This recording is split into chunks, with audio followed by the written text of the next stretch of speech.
ইজা কুরিয়াল কুরআনু ফাসতামিউ লাহু ওয়া আনসিতু লাআল্লাকুম তুরহামুন। যখন তোমার উদ্দেশ্যে কোরআন পড়া হবে, তোমার কাজ হচ্ছে মনোযোগ সহকারে শোনো এবং চুপ থাকো, তাহলে তোমার উপরে কি করা হবে? রহম করা হবে। একটু আগে আমাদের শেখ তো সূরা হুজরাত, কোরআনের সূরার তাফসীর করছিলেন না? তাহলে কোরআনের আয়াতগুলো তিনি পাঠ করেন নাই? করেছেন। ওই লোকগুলা যারা দোকানে, তারা কি এই আয়াতটার বাস্তবায়ন করেছে? বরং তারা আল্লাহর আয়াতটাকে বুড়ো আঙ্গুল দেখিয়েছে। বুড়ো আঙ্গুল দেখিয়েছে না, যে শুনলাম না, এমনটাই না? আল্লাহ বলছে চুপ থাকো, চুপ থাকলাম না। আপনি কি ভাববেন যে দুনিয়াটা এতই সহজ? আপনি ঈমান নিয়ে বসে থাকবেন আর আপনি মরলেই আল্লাহ বলবে আসো আসো মুহাম্মাদুর উম্মত, তুমি ওই যে অমুক কুমিল্লার সন্তান, মুসলমানের ঘরের সন্তান, আসো তোমার জন্য জান্নাত ফ্রি, আসো। এভাবে আপনাকে ইনভাইট করা হবে না? এত সহজ না জান্নাত। জান্নাতের রাস্তাটা অত্যন্ত সহজ, কিন্তু আপনি যে আচরণটা করতেছেন, এই আচরণটা কিন্তু আল্লাহ সহজভাবে নেবে না। জান্নাতটা কতটা সহজ ছিল, আপনি যদি এখানে আসতেন, বসতেন, শুনতেন, এটার জন্য গ্যারান্টি আছে। বুখারী মুসলিমের হাদিস, যে এই ধরনের মজলিসে যারা বসে, আল্লাহ ফেরেশতাদেরকে সাক্ষী করে বলে তোমরা সাক্ষী থাকো, যতগুলো লোক এখানে বসেছে আমি প্রত্যেকটাকে ক্ষমা করে দিলাম। এবং বলা হয় আমি তাদেরকে তা দিয়ে দিলাম যা তারা চাচ্ছে, ওই জিনিস থেকে তাদেরকে আশ্রয় দিয়ে দিলাম যেই জিনিস থেকে তারা ভয় পায়, জাহান্নাম থেকে। স্পষ্ট হাদিস আছে বুখারী মুসলিমে হাদিসটি 6732 পাবেন। জিকিরের মজলিস বসার ফয়দাটা কি? আল্লাহ বলেছেন উশহিদুকুম আন্নী কাদ গাফারতু লাহুম, হে ফেরেশতারা তোমরা সাক্ষী থাকো আমি এক্ষণ তাদের প্রত্যেকটাকে ক্ষমা করে দিলাম। ওয়া আতাইতুহুম মা সাআলু ওয়া আজারতুহুম মিম্মা ইস্তাজারু, তারা যা থেকে আশ্রয় চাচ্ছে তা থেকে আশ্রয় দিয়ে দিলাম, যেই উদ্দেশ্যে এখানে বসেছে আমি আল্লাহ তা তাকে দিয়ে দিলাম। তাহলে আল্লাহ সুবহানাহু ওয়া তাআলা এই মজলিসের কথা বলেছেন।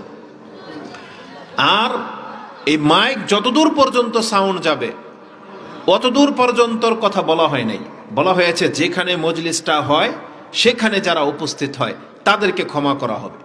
কিন্তু কিছু চালাক পাবলিক থাকতে পারে যে মাইকের শব্দ তো আমার কাছে আসছেই, তাহলে আমি মেলাও দেখি, কলাও বিক্রি করি, তাই না? ব্যাপারটা এমন না? কেমন চালাক কিছু থাকতে পারে না, যে আমি বাদামটা বেচি, আমি ওই জিলাপিও বানাই, আর মাইকের শব্দ তো আমি ওয়া শুনতেই আছি না। আল্লাহর সাথে এরকম চালাকি চলবে না। ক্ষমা কেবল তাদেরকে করা হবে যেখানে ক্ষমা নাজিল হয়, যেখানে ফেরেশতারা ঘিরে রাখে।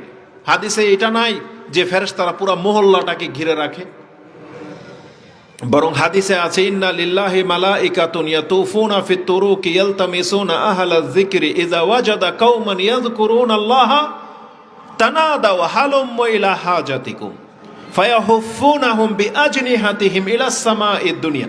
রাসূল বলেছেন ফেরেশতারা ঘুরতে থাকে, চলতে থাকে, হঠাৎ করে কোনো মজলিস পেয়ে গেলে তারা ডাকে আসো আমরা পেয়ে গেছি। আর রাসূল বলেছেন তখন সেই পুরো প্যান্ডেলটাকে তারা ঘিরে নেয়, পুরো বৈঠকটাকে তারা ঘিরে একেবারে আকাশ পর্যন্ত, প্রথম আকাশ পর্যন্ত একটা দেয়াল তৈরি করে দেয়, যাতে করে ওই দেয়ালের বাইরে রহমত পতিত হতে না পারে। কিন্তু নির্বোধ মুসলিমরা বোঝে না। এইরকমের কোন একটা মজলিস কোনো ব্যক্তির পক্ষে একার দ্বারা সম্ভব যেখানে লাখো টাকা খরচ হয়? তাহলে আজকে এই খরচ তো করা হয়েছে কল্যাণের জন্য, তাহলে সেটা ওই দোকানদাররা নিয়ে গেল কিভাবে? নাকি এমন কোনো ঘটনা ঘটেছে যে এই আয়োজকরা প্রত্যেকটা দোকান থেকে 2-3 হাজার টাকা করে নিয়েছেন এক রাত্রের জন্য? এমন হয়েছে? তাহলে এমন না হলে এটা কেন? আপনার মাছ শিকার করে ডুলাতে রাখতেছেন, ডুলা বিড়াল নিয়ে খেয়ে ফেলতেছে। ব্যাপারটা তো এমন, লাইট আপনার, কারেন্ট আপনার, আয়োজন আপনার, আর দর্শক সব ওই দিকে। এটা তো একটা নির্লজ্জকর আচরণ হইল না? যদি এমন হইতো না, দোকানওয়ালারা এই আয়োজন করেছে যে আমাদের কিছু আমরা ইনভেস্ট করলাম, কিছু মানুষ ওয়াজ শুনবে, কিছু মানুষ মেলাতে আসবে, তাহলে হয়তো বলতে পারতেন যে হুজুর আপনার তো মেলারওয়ালার টাকা দিয়েই তো এখানে ওয়াজ করতেছেন, এটা বলতে পারতেন। কিন্তু তারা এটা কি করে করলো? আপনি জানেন একটা সমাজে যখন বিশৃঙ্খলা দেখা দেয়, একটা সমাজে যখন মানুষ বিপথে চলে, এটার মূল কারণ হলো সেই সমাজের মানুষকে শয়তান কোরআন হাদিসের কথা শোনা থেকে দূরে সরিয়ে দেয়। তারা জুমার খুতবায় প্রথমে আসে না। আচ্ছা বলেন তো দেখি, একটা মানুষের অন্তরের ভিতরে রোগ সমস্যা, সমাজের পোলাপানগুলো নেশা খায়, সমাজের পোলাপানগুলো বেনামাজি হয়ে গেছে, যেমন এই যে আমাদেরকে বলা হয়েছে নামাজ সম্পর্কে কথা বলতে, সমাজের অধিকাংশ মহিলাগুলো বেপরদায় ঘোরে, মানুষ হালাল হারামের তামিজ বোঝে না, জুলুম করে যাচ্ছে। এখন এই সমস্যার সমাধান হবে কিভাবে? একটা লোক যদি সে সমস্যার সমাধান করতে না চায়, তাকে সমাধান দেওয়া হচ্ছে, সে যদি সেটা না শোনে, তাহলে ঈমান কি তার অন্তরের ভিতরে কি এমনিতে ঢুকে যাবে? তাহলে তো আল্লাহ সুবহানাহু ওয়া তাআলা 7 আসমান থেকে এই কোরআন কেন নাজিল করলেন? কেন আল্লাহ এটা বললেন যে ইকরা, তুমি পড়ো? কেন রাসূলকে বললেন যে তাদেরকে আপনি সতর্ক করেন? ইয়া আইয়ুহাল মুদ্দাসসির কুম ফাআনজির ওয়া রাব্বাকা ফাকাব্বির। কুম, আপনি দাঁড়ান, ফাআনজির, সতর্ক করেন। কেন? তো আল্লাহ সুবহানাহু ওয়া তাআলা তিনি এই সমস্যা সৃষ্টি করেছেন, আবার এর সমাধানও সৃষ্টি করেছেন। এই পৃথিবীর মানুষ বক্রপথ ধরে নিলে কিভাবে তাদেরকে সঠিক পথে আনা যাবে, এর জন্যই তো এই কোরআন নাজিল করা হয়েছে।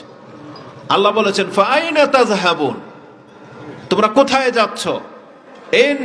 ইন হিয়া ইল্লা যিকরুল লিল আলামিন। ফাআইনা তাযহাবুন ইন হুয়া ইল্লা যিকরুল লিল আলামিন লিমান শাআ মিনকুম আইয়াস্তাকিম।